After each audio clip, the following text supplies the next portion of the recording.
Tuh, aku bisa bilang digital marketer adalah 10 pekerjaan yang paling laris di dunia, bahkan dicari oleh seluruh perusahaan pada saat ini. Wah, keren banget tuh, menjanjikan banget. Assalamualaikum warahmatullahi wabarakatuh. Welcome back to my channel Raffi Poppy. Dimanapun dan apapun yang terjadi, tetap mengedukasi. Gila men, udah 2 tahun dari bulan Maret 2019 sampai saat ini 2 tahun lebih.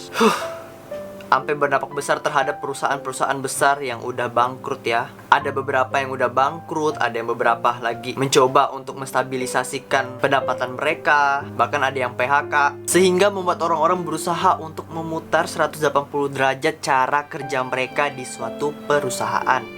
Beberapa perusahaan pun mengambil langkah efisiensi untuk bisa bertahan di tengah kekrisisan ini. Namun beberapa juga perusahaan terpaksa untuk menutup, bangkrut, dan mengurangi jumlah pekerja. Dan ini membuat pengangguran semakin meningkat di Indonesia.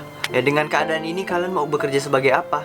Prinsip yang paling penting adalah growth mindset untuk bisa bertahan dengan pekerjaan yang udah kalian ambil. Maka dari itu aku bisa bilang digital marketer adalah 10 pekerjaan yang paling laris di dunia, bahkan dicari oleh seluruh perusahaan pada saat ini. Wah, keren banget tuh, menjanjikan banget. Nah, inilah alasan kenapa kalian harus belajar tentang digital marketing atau menjadi digital marketer. Karena nggak cuma perusahaan nanti membutuhkan seorang digital marketer, kamu bisa juga membrandingkan diri kalian pribadi untuk mengenalkan diri kita ke masyarakat banyak di sosial media. Nah, apa aja sih skill-skill yang perlu dipelajari untuk menjadi seorang digital marketer? Nah, berikut bakal aku jelasin di video ini. Tonton sampai habis dan jangan lupa like, comment, and subscribe channel ini agar channel ini dapat berkembang dan upload tiap hari. Nggak tiap hari sih, 3 kali seminggu.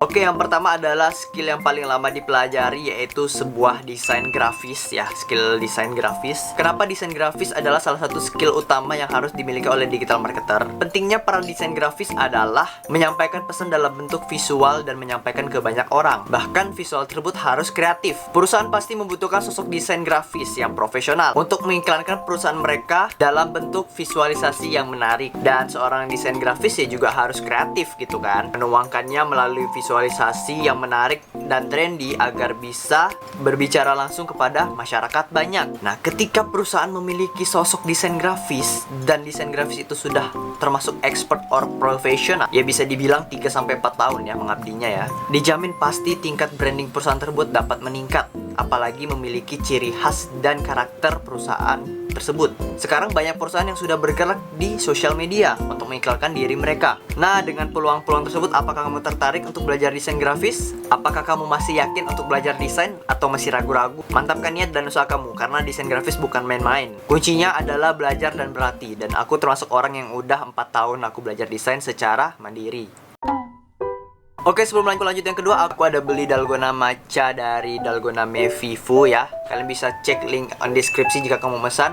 Sumpah ini rasanya matcha ya, karena matcha adalah salah satu produk unggulan yang ada di produk Mevivu. Dan ini aku mau minum dulu. Kalian tahu nggak dalgona matcha ini apa bedanya dari dalgona lain? Karena ini adalah berawal dari ide recehan dari TikTok dulunya yang sempat viral yang buat dalgona coffee. Dan Mevivu juga ada produksi dalgona coffee. Nah, dalgona matcha ini adalah salah satu produk unggulan dari Mevivu. Mari kita coba. Pertama kita kocok dulu. And then dari baunya itu udah rasa matcha banget ya. Bismillahirrahmanirrahim. Sumpah di awal itu udah langsung ngerasain flavor matchanya di atas itu. Kalau kita minum itu kayak ada sedikit lava matcha. So guys, jika mau pesan kalian bisa cek link on deskripsi ya. Kalian bisa hubungi IG-nya. Thank you. Oke, yang kedua adalah copywriting atau bisa kita sebut copywriter. Membuat tulisan menarik sehingga pembaca memberikan respon yang dia inginkan. Kalau istilah itu copywriter itu kalau berhasil itu dia bisa dijuluki sebagai the power of words. Copywriting ini salah satu hal penting dalam berbisnis pada saat ini, bahkan dicari banyak orang. Nah, mengapa sih copywriting itu penting, Bang? Ya, jika kamu menggabaikan copywriting ini, bahkan di kehidupan kamu sehari-hari dalam bermedia sosial, kamu menghabiskan 80% sia-sia. Karena seorang copywriter ini memiliki banyak formula khusus untuk dijadikan patokan dalam membuat copywriting. mereka banyak memiliki teknik dalam mempromosikan perusahaan dalam bentuk kata-kata. Sekarang sudah banyak kok buku-buku about copywriting, 101 copywriting. Aku saranin buat kalian yang gak suka baca, harus baca sih. Karena copywriting ini juga berhubungan dengan tulisan kan. Nah, namun memang copywriting ini sekaligus banyak teknik, banyak taktiknya. Kalian juga harus tetap belajar. Karena ini juga bisa membranding diri sendiri, memotivasi banyak orang, atau menginfluence banyak orang. Dan copywriting ini penting sih buat perusahaan dan kalian. Oke, yang ketiga adalah Ads Manager. Nah, pernah gak sih kalian merhatikan tiap kalian scrolling Instagram itu biasa kayak ada postingan yang tulisan sponsored atau bersponsor. Nah, itu adalah kerjaannya si Ads Manager. Nah, jika kalian pernah mencoba-coba nih bayar IG Ads atau Facebook Ads dan mencoba nge-boost postingan kalian yang ada di sosial media, nah itulah dia namanya ads. Namun pekerjaan ini tidak sesimpel itu yang hanya memasang iklan terus boostingkan postingan, tidak. Ads Manager tidak hanya mempromosikan postingan, mereka always menentukan target market mereka atau target perusahaan mereka. Seperti ada analisis umur, gender, location, atau niche, hobi orang-orang. Dan beberapa strategi harus mereka rencanakan dengan matang agar ads yang mereka aktifkan itu tercapai targetnya atau tepat targetnya. Dan ini akan berdampak market menjadi luas dan dikenal banyak orang. Nah, sekarang sudah banyak perusahaan yang menggunakan fitur ini. Mau kalian scrolling pasti ada aja promosi perusahaan kan. Dan fitur ads ini juga banyak di berbagai sosmed, mau TikTok, Facebook, IG, dan lain-lain. Namun ya, kita perlu orang-orang untuk menganalisa target market sesuai dengan karakter perusahaan. Yang keempat, content creator. Pasti kalian sudah nggak asing kan dengan istilah content creator atau si pembuat konten. Kalau kalian perhatiin sekarang ini perusahaan lebih banyak mengedukasi, bukan memberikan tips-tips atau memberi info, edukasi, dan lain-lain. Nah, itu adalah kerjaan si content creator, di mana dia membuat konten, menjadwalkan konten, menata konten setiap hari. Saat ini content creator memang banyak dibutuhkan di industri kreatif, tapi juga nggak sedikit kok yang sendiri gitu kan menjadi content creator seperti saya ini. Nah, untuk menjadi seorang content creator, kalian harus memiliki ide-ide yang orisinil supaya bisa menghasilkan materi yang baru namun bisa banyak diterima dan laku di masyarakat. Juga nih, content creator mengikuti trendsetter karena trik content creator itu adalah membuat postingan itu menjadi viral atau dikenal banyak orang. Potensi content creator ini juga harus memiliki kemampuan editing, menulis, mengambil foto, merekam gambar, maupun take a video.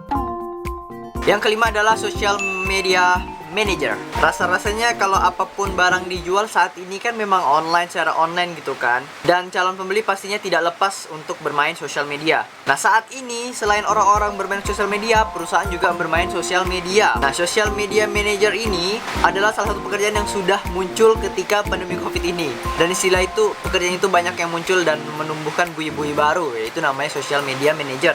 Pokoknya pekerjaan ini tiba-tiba muncul pada saat pandemi dan dikenal banyak orang. About social media manager. Wah, hujan guys, jadi mungkin agak sedikit ribut ya. Nah, gunanya social media manager ini adalah untuk membangun basis atau jaringan kepada followers perusahaan mereka gitu. Pokoknya social media manager ini menjangkau audiens seluas-luasnya hingga menarget calon pembeli dengan konten serta promosi sesuai dengan minat mereka. Social media manager ini harus tahu juga nih, wah, perusahaan ini kayak cocoknya di social media ini atau di FB atau di IG. Dan mereka harus tahu nih mana karakter yang cocok untuk perusahaan yang mereka atur sosial medianya. Nah, perusahaan pasti sekarang mencari orang-orang yang bisa mengatur sosial media, karena sosial media itu kita harus interact sama followers atau mengunggah postingan atau membalas DM menjadi admin di IG atau di FB. Dan ini pasti bakal dicari ke depannya, di masa depan ya. So, apakah kalian udah belajar 5 skill tersebut? Design, copywriting, ads manager, content creator, and social media manager. Nah, skill-skill ini tentunya akan menjadi peluang besar di masa depan. Dan ini bakal dicari oleh banyak orang, sehingga orang-orang pun berlomba untuk mengupgrade diri mereka untuk belajar skill-skill yang ada aku sebutkan tadi. Ya, karena digital marketer adalah tombak perusahaan di bidang teknologi. Kurasa sekian dari video kali ini, and komen jika ada yang ingin request video apa about teknologi, about business, and about tips or about food ya. Komen kalau mau request apa silakan. And subscribe my channel agar channel ini dapat berkembang dan upload rutin tiap minggu 3 kali ya. See you on my next video. Bye bye. Assalamualaikum. Tenggo. Apapun yang terjadi tetap mengedukasi.